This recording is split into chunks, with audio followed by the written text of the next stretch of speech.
Hello YouTube, this is Lollybo and you're watching another one of my Men of War shoutcasts. It's actually been a while since I've done a Men of War shoutcast. I've been really busy with college for the past semester and especially with graduate school applications. I had to write my essay, take standardized tests and whatnot. It's been eating up a lot of my time.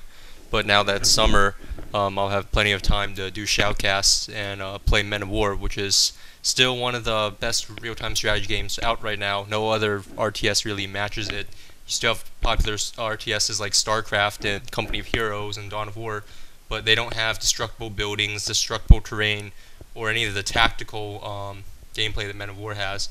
So here it's Japanese versus Germans, which is an interesting matchup because Japanese have a lot of cheap units and the Germans have really expensive, hard to kill, powerful units like the King Tiger and Stormtrooper squads, while Japan has all these like cheap ass tanks that are like 8 points each. So it'll be an interesting matchup. It's me and my buddy Tycho as Japs versus two players who are German. Right now I sent an infantry squad to the middle, got them to spread out and stay prone in bushes, keep them hidden and spread out so one grenade doesn't kill them all. And now I have a tank to watch my flank and scout for me. It's kind of funny because when you're playing Japs and you build these tanks, you don't really treat them as tanks. You treat them as light vehicles you go out and harass because a lot of these Japanese tanks have paper thin armor. Right now there's a Panzer I up here with a machine gun, but he didn't see my dude with a Molotov cocktail. He threw a Molotov and it hit him in the engine. If you get the engine on fire, the tank's pretty much toast. It'll explode, and at least it'll be disabled. He didn't see my guy there, so it's always a good idea to hide units and spread them out in bushes and keep them prone in hot spots. So if there's a tank driving by, they won't be able to see them. My infantry unit got the jump on him. It wasn't a very expensive tank, but still a good deal for me. A tank down, and I lost a couple of infantry dudes, so it was a good trade-off for me. There's a machine gun in the middle, that's trouble, but you see I threw a grenade in there, and that ended up killing the people inside. The machine gun would have been trouble if I didn't kill it, because he fortified it with sandbags, and machine guns can mow my dudes down really fast. But as I said before, if you keep your guys hidden and prone in bushes, they won't be seen. My guy wasn't, at first he wasn't seen. After he threw the grenade, he was spotted and killed, obviously. Right now I tried to scavenge the machine gun, but it blew up because I threw a second grenade. I was a little too grenade happy. I was really worried that I wouldn't kill the machine gun. The sandbag's gone up, and they're shooting up on the hill. I sent a flanking tank to go around, and he's trying to flank me with the vehicle, but I had a turret on the back, so I was able to shoot it even when it tried to flank me. That's the weird thing about Japanese tanks. They have a machine gun on the back, so if they try to flank you, they can get shot at. And there's an infantry dude who got the scoop on me and shot me. I made a mistake there. I was using direct control because I wanted to get away from the infantry guy that I saw. He was trying to AT grenade me.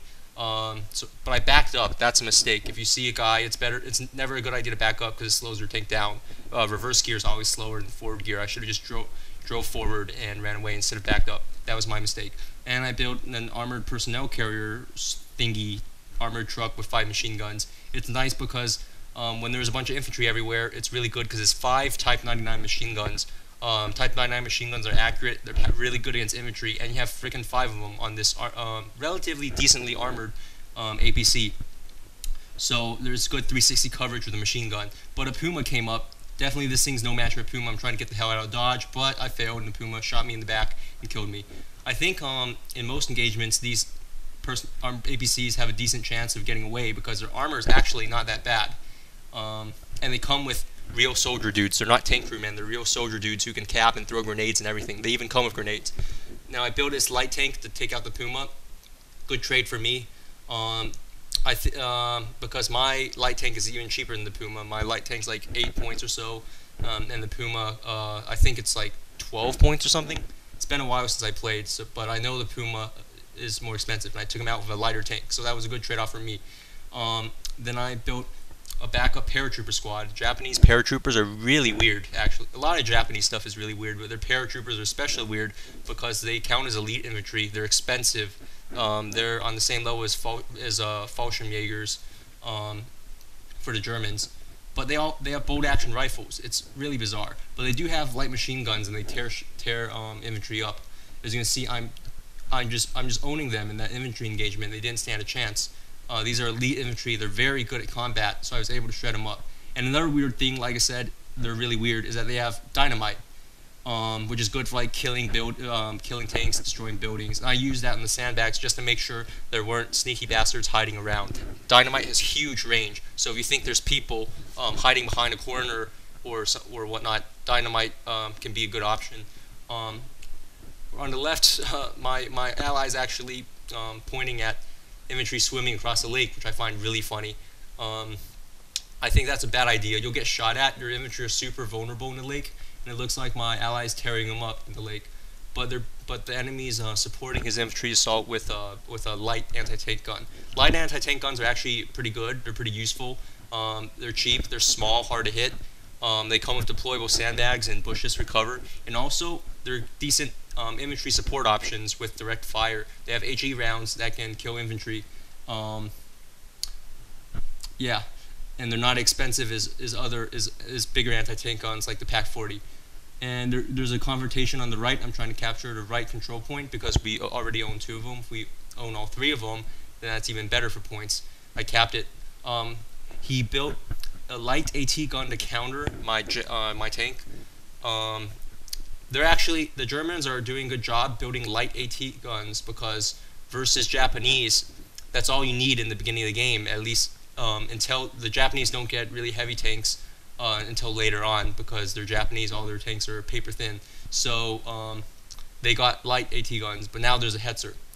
Right now I'm trying to flank the Hetzer. I don't think I can do much good. A Hetzer's obviously better than my cheap Japanese tank with cardboard armor, but if I can get out a tread, then the Hetzer's dead in the water. But he got my tread instead, and I'm screwed, pretty much. That guy, it's not looking so good for that guy. And I'm trying to flank it with other dudes, trying to get out of the Hetzer's line of sight and dynamite him. But that didn't work out. He got seen. I made a mistake there. I double-clicked because I was in a hurry. I wanted to hurry up and kill him. But the Hetzer actually can see you even if you're running. I mean, it's kind of deceptive because you'd think that a Hetzer won't be able to see behind it, but it can if you're like running and really obvious. I should have proned and slowly creeped up. If you ever want to flank a vehicle and kill it with anti-tank grenades or whatnot, you should double-click on the vehicle and that'll show their line of sight so you can know what's the best way to flank. Panzer H is out, and now I'm like, Japan doesn't really have any hard armor counters to any tanks. Japan's tanks are generally weaker than, especially German tanks. German tanks are awesome, solid armor, solid guns, pretty much solid everything. So right now I'm just trying to use guerrilla tactics to take out the Panzer H, which is the upgunned, upgraded, up-armored version of the Panzer G, and I'm using suicide bombers, kamikazees, to try to do that. Some guy threw a Molotov at the engine, but it missed. When you're Japanese, you have to use a lot of guerrilla tactics because you don't have the raw firepower to go up straight head-on against German tanks. So I'm using shady crap like kamikazes. But one of my dudes ended up throwing another AT grenade. See, like those dudes in the bushes I put there at the very beginning of the game killed 2 tanks. So that's a good idea. So I'm pretty happy. I used cheap-ass units to kill pretty expensive units just by hiding them in the bushes with AT grenades. The Hetzer's moving up, and right now I'm repositioning my kamikazes. I'm trying to get them spread out so I can put them in the flanking position if the Hetzer comes. The Hetzer is a really good tank, low profile, good gun, good anti-tank capabilities, and pretty solid armor. The armor is kind of thin, but it's so sloped that they're just ridiculously hard to kill, especially when you're Japanese and you don't have that raw hitting power. So I'm trying to sneak around with a kamikaze. Let's see if that works.